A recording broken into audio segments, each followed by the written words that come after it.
ओम नमः शिवाय। शिवजी सदा सहाय। ओम नमः शिवाय। गुरु जी सदा सहाय। जय गुरु जी। शुक्राना गुरु जी का अनंतम अनंतम शुक्राना, लख लख बार शुक्राना। संगत जी, गुरु जी के साथ जब तक हम रहेंगे ना, तो देखो संगत जी, दुख तो आ ही नहीं सकते संगत जी। लेकिन गुरु जी दुख कैसे दूर करेंगे? कि हम पाठ नहीं सुनेंगे, हम सत्संग नहीं सुनेंगे, क्या ऐसे दूर करेंगे? संगत जी, वो कहते ना, जो सत्संग करता ते वो हौली हौली तर जांदा। जो गुरु जी दा सत्संग में, जब दिवाली वाले दिन गुरु जी के बड़े मंदिर गया था, कि इतना प्यारा भजन चल रहा था, जो गुरु जी दा सत्संग करते थे वो हौली हौली तर जांदे। दुख तो उनके आसपास भी नहीं रहता। वो सारी दुनिया को ये कह सकते हैं कि हम गुरु जी से जुड़े हुए हैं, हमें किसी के आगे हाथ फैलाने की जरूरत ही नहीं है। कौन हमें झुका सकता है? कोई नहीं, क्योंकि मेरा गुरु पा हमारे साथ है। संगत जी, ये विश्वास रखो। और संगत जी, पाठ की ड्यूरेशन हम जानबूझ के 15 से 20 मिनट ही रखते हैं, ताकि संगत इजीली सुन पाए। अब संगत इसको भी इग्नोर करते हैं, नहीं सुन रहे। तो देखो संगत जी, जो इन्हें दिल लगा के मन से विश्वास करके डेली सुनेगा ना, वो संगत जी देखना, उसका जीवन अपने आप बदल जाएगा। ये मैं यकीन के साथ कह देता हूँ, क्योंकि गुरु जी की सेवा और गुरु जी शिव पुराण का पाठ करवा रहे हैं। तो संगत जी, आप खुद सोचो कितनी प्यारी सेवा है ये, कितने प्यारे गुरु जी ने हमारे साथ ब्लेसिंग शेयर कर रहे हैं, कितनी प्यारी प्यारी चीजें हमारे साथ गुरु जी कर रहे हैं। तो संगत जी, गुरु जी का ही तो आशीर्वाद है। गुरुजी तो हमारे को आशीर्वाद दे रहे हैं, गुरुजी तो हमारे साथ कह रहे हैं कि मैं तुम्हारे साथ हूँ, तुम मेरी सेवा सुनो, पाठ सुनो, सत्संग सुनो। लेकिन हम नहीं सुनेंगे तो हमारा ही नुकसान है। किसका नुकसान है? गुरुजी का तो कुछ नहीं है। देखो, गुरुजी के पास तो, गुरुजी कहते हैं ना, संगत बहुत आनी है, बहुत संगत आनी है, बहुत जय गुरु जी करेगी, लेकिन मेरी संगत सिर्फ मुट्ठी भर रहनी है, जो मुझ पर विश्वास करती है। कुछ भी हो, सिर्फ गुरु जी रखो। सब कुछ गुरु जी पे छोड़ दो, गुरु जी अपने आप सामभ लेंगे, क्योंकि गुरु जी हैं ही इतने बड़े चमत्कारी। चमत्कार तो गुरु जी चुटकियों में कर देते हैं। गुरु जी का चमत्कार करना तो काम है। गुरु जी तो कहते हैं, मतलब तुम्हें देने ही सुख आया हूँ, तुम लेने वाले तो बनो। जय गुरु जी। शुक्राना। ये पाठ के एंड में मैंने एक कमेंट बताया आपको, वो कमेंट जरूर करना और सुन लेना। पाठ के एंड में क्या कमेंट है, मैं समझ जाऊंगा किस किस संगत ने लास्ट तक सुना है। जय गुरु जी। शुक्राना गुरु जी। जय गुरु जी। कैलाश संहिता। ऋषियों का सूत जी से वामदेव जी का सकन से प्रश्न परमार्थ निरूपण के लिए अनुरोध।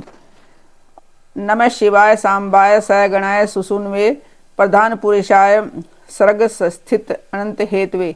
जो प्रधान प्रकृति और पुरुष के नियंता तथा सृष्टि पालन और संहार के कारण हैं, उन पार्वती सहित शिव को उनके पार्षदों और पुत्रों के साथ परिणाम है। ऋषि बोले, सूत जी, हमने अनेक आख्यानों से युक्त परम मनोहर उमा संहिता सुनी। अब आप शिव तत्व का ज्ञान बढ़ाने वाली कैलाश संहिता का वर्णन कीजिए। व्यास जी ने कहा कि पुत्रों, शिव तत्व का प्रतिपादन करने वाली दिव्य कैलाश संहिता का वर्णन करता हूँ, तुम प्रेम पूर्वक सुनो। तुम्हारे प्रति स्नेह होने के कारण मैं तुम्हें यह प्रसंग सुना रहा हूँ। इतना कहकर व्यास जी ने काशी में मुनियों के तथा सूत जी के संवाद, व्यास मुनि संवाद, शिव पार्वती संवाद, शिव जी के द्वारा पार्वती के प्रति न्यास पद्धति, संन्यासाचार, संन्यास मंडल, संन्यास पद्धति, संन्यास वर्ण पूजन, प्रणव अर्थ पद्धति आदि प्रसंगों का प्रणव वर्णन करके पुनः ऋषिगण तथा सूत जी के मिलन एवं संवाद की अवतारणा करते हुए सूत जी के प्रति ऋषियों के प्रश्न का यो वर्णन किया। ऋषि बोले, महाभाग सूत जी, आप हमारे श्रेष्ठ गुरु हैं, अतः यदि आपका हम पर अनुग्रह हो तो हम आपसे एक प्रश्न पूछते हैं। श्रद्धालु शिष्यों पर आप जैसे गुरुजन सदा स्नेह रखते हैं, इस बात को आपने इस समय हमें प्रत्यक्ष दिखा दिया। मुने विरजा होम के समय पहले आपने जो वामदेव का मत सूचित किया था, उसे हमने विस्तार पूर्वक नहीं सुना। अब हम बड़े आदर और श्रद्धा के साथ उसे सुनना चाहते हैं। कृपा सिंधु, आप प्रसन्नता पूर्वक उसका वर्णन कीजिए। ऋषियों की यह बात सुनकर सूत के शरीर में रोमांच हो आया।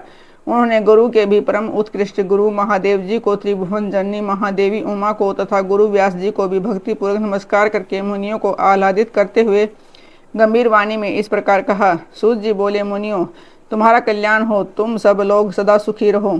महाभाग महात्माओं, तुम भगवान शिव के भगत तथा दृढ़तापूर्वक व्रत का पालन करने वाले हो। यह निश्चित रूप से जानकर ही मैं तुम लोगों के समक्ष इस विषय का प्रसन्नतापूर्वक वर्णन करता हूँ। ध्यान देकर सुनो। पूर्व काल के रथंतर कल्प में महामुनि वामदेव माता के गर्भ से बाहर निकलते ही शिव तत्व के ज्ञाताओं में सर्वश्रेष्ठ माने जाने लगे।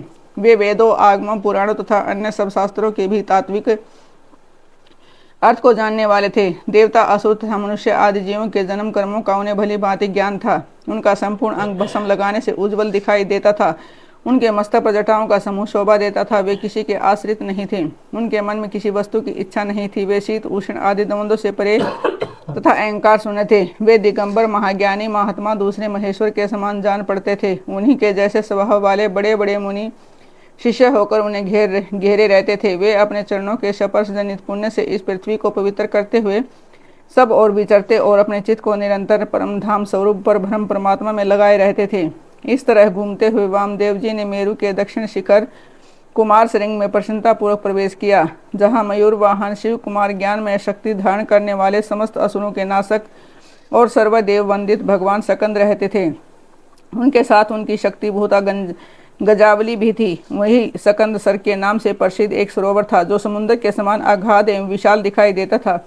उसका जल ठंडा और स्वादिष्ट था। वह सरोवर स्वच्छ अगाध एवं बहुत जल राशि से पूर्ण था। उसमें संपूर्ण आश्चर्यजनक गुण विद्यमान थे। वह जलाशय सकंद स्वामी के समीप ही था। महामुनि वामदेव ने शिष्यों के साथ उसमें स्नान करके शिखर पर बैठे हुए मुनिवृंद सेवित कुमार का दर्शन किया। वे उगते हुए सूर्य के समान तेजस्वी थे। मोर उनका श्रेष्ठ वाहन था।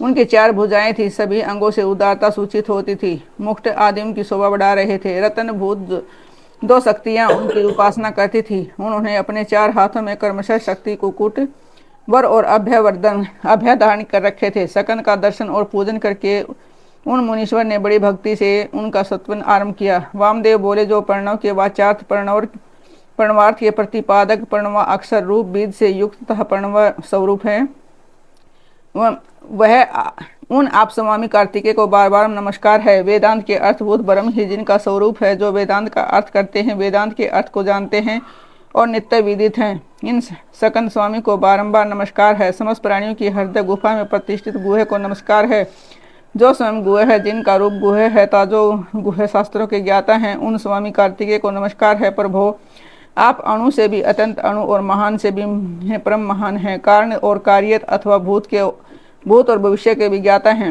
आप परमात्मा स्वरूप को नमस्कार है। आप सकंद माता के चरम गर्भ से च्युत हैं। सकंदन गर्भ से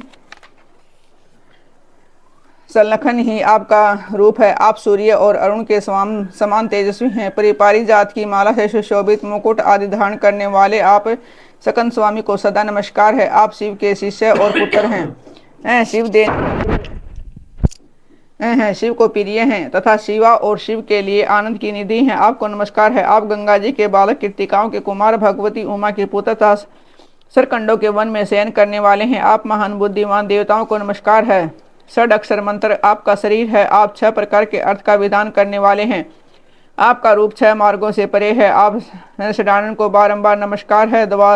द्वादशात्मन आपके 12 विशाल नेत्र और 12 उठी हुई भुजाएं हैं। उन भुजाओं में आप 12 आयुध धारण करते हैं। आपको नमस्कार है। आप चतुर्भुज रूपधारी शांत तथा चारों भुजाओं में कर्मशः शक्ति कुकुट वर और अभय धारण करते हैं। आप असुर विदारण देव को नमस्कार है। आपका वक्षस्थल गजावली के कुचों में लगे हुए कुमकुम से अंकित है। अपने छोटे भाई गणेश जी की आनंदमयी महिमा सुनकर आप मन ही मन आनंदित होते हैं। आपको नमस्कार है। ब्रह्मा आदि देवता मुनि और किन्नर गणों से गाई जाने वाली गाथा विशेष के द्वारा जिनके पवित्र कीर्तिधाम का चिंतन किया जाता है, उन आप सकंद को नमस्कार है। देवताओं के निर्मल किरीट को भूषित करने वाली पुष्पमालाओं से आपके मनोहर चरणारविंदों की पूजा की जाती है। आपको नमस्कार है। जो वामदेव द्वारा वर्णित इस दिव्य सकंद स्तोत्र का पाठ या श्रवण करता है, उस परम गति को प्राप्त होता है। यह स्तोत्र बुद्धि को बढ़ाने वाला है, शिव भक्ति की वृद्धि करने वाला है, आयु आरोग्य तथा धन की प्राप्ति कराने वाला और सदा संपूर्ण अभीष्ट को देने वाला है। वामदेव ने इस प्रकार देव सेनापति भगवान सकंद की स्तुति करके 3 बार उनकी परिक्रमा की और पृथ्वी पर दंड की भांति गिरकर नतमस्तक हो बारंबार साष्टांग प्रणाम और परिक्रमा करने के अनंतर वे विनीत भाव से उनके पास खड़े हो गए। वामदेव जी के द्वारा किए हुए इस परमार्थ पूर्ण स्तोत्र को सुनकर महेश्वर पुत्र भगवान सकंद बड़े प्रसन्न हुए। उस समय वे महान सैन वामदेव जी से बोले, मुनि, मैं तुम्हारी की गई पूजा स्तुति और भक्ति से तुम पर बहुत प्रसन्न हूँ। तुम्हारा कल्याण हो। आज मैं तुम्हारा कौन सा प्रिय कार्य सिद्ध करूं। तुम योगियों में प्रधान, सर्वथा परिपूर्ण और निष्प्रभ हो। इस जगत में कोई ऐसी वस्तु नहीं है जिसके लिए तुम जैसे वितराग महर्षि याचना करे तथा प्रिय धर्म की रक्षा और संपूर्ण जगत पर अनुग्रह करने के लिए तुम जैसे साधु संत भूतल पर विचरते रहते हैं। ब्रह्मण, यदि इसमें मुझसे कुछ सुनना हो तो कहो, मैं लोक पर अनुग्रह करने के लिए इस विषय का वर्णन करूंगा। सकन की यह बात सुनकर महामुनि वामदेव ने विनयावनत हो मेघ के समान गंभीर वाणी में कहा। वामदेव बोले, भगवान आप महेश्वर हैं, अलौकिक और लौकिक सब प्रकार की विभूतियों के दाता हैं, सर्वज्ञ सर्वकर्ता, संपूर्ण शक्तियों को धारण करने वाले और सबके स्वामी हैं। हम साधारण जीव हैं, आप परमेश्वर के समीप बोलने की शक्ति या बात करने की योग्यता हम में नहीं है, तथापि यह आपका अनुग्रह है कि आप मुझसे बात करते हैं। महाप्राज्ञ मैं कृतार्थ हूँ, कण मात्र विज्ञान से प्रेरित हो आपके समक्ष अपना प्रश्न रख रहा हूँ। मेरे इस अपराध को आप क्षमा करेंगे। प्रणव सबसे उत्तम मंत्र है, वह साक्षात परमेश्वर का वाचक है। पशुओं के पास को छुड़ाने वाले भगवान पशुपति ही उसके वाचार्थ हैं। ओमितिदम सर्वम, ओंकार ही यह प्रत्यक्ष दिखने वाला समस्त जगत है और यह सनातन श्रुति का कथन है। ओमिति ब्रह्म, अर्थात ओम यह ब्रह्म है तथा सर्वम हो तद ब्रह्म, यह सब का सब ब्रह्मा ही है, इत्यादि बातें भी श्रुतियों द्वारा कही गई हैं। इस प्रकार मैंने समष्टि अथवा व्यष्टि भाव से प्रणवार्थ का श्रवण किया है। तात्पर्य यह है कि समष्टि और व्यष्टि सभी पदार्थ प्रणव के ही अर्थ हैं, प्रणव के द्वारा सबका प्रतिपादन होता है। यह बात मैंने सुन रखी है महासेन, कभी मुझे कभी आप जैसा गुरु नहीं मिला, अतः कृपा करके आप प्रणव के अर्थ का प्रतिपादन कीजिए। उपदेश की विधि से तथा सदाचार परंपरा को ध्यान में रखकर आप हमें प्रणवार्थ का उपदेश दें। मुनि के इस प्रकार पूछने पर सकन ने प्रणव स्वरूप 38 श्रेष्ठ कलाओं द्वारा लक्षित है तथा सदा पार्श्व भाग में उमा को साथ रखने वाले और मुनिवरों से घिरे हुए भगवान सदाशिव को प्रणाम करके उस श्रेय का वर्णन आरंभ किया जिसे श्रुतियों ने भी छिपा रखा है। जय गुरु जी, शुक्राना गुरु जी। संगत जी, गुरु जी का बहुत बहुत शुक्राना, बहुत प्यारा प्यारा शुक्राना। संगत जी मैं आपको दर्शन करवाता, देखो जोत पूरी हो गई, जोत में बहुत प्यारे गुरु जी के दर्शन हो रहे थे, लेकिन कोई नहीं, नेक्स्ट टाइम जरूर करवाएंगे। संगत जी गुरु जी के दर्शन टाइमिंग का पूरा ध्यान रखेंगे, माफी चाहूंगा इस बार। संगत जी पाठ को एंड तक जरूर सुनो, क्योंकि गुरु जी कहते हैं कि ये सेवा है, पाठ सुनना भी तुम्हारे लिए एक सेवा है, तो इस सेवा को पूरी करो। जय गुरु जी, शुक्राना गुरु जी। चैनल को सब्सक्राइब कर लो, बेल आइकन को प्रेस करो ताकि न्यू लेटेस्ट सत्संग की जानकारी आपको सबसे पहले मिले। जय गुरु जी, शुक्राना गुरु जी। ओम नमः शिवाय। शिव जी सदा साई। ओम नमः शिवाय। गुरु जी सदा साई। जय गुरु जी।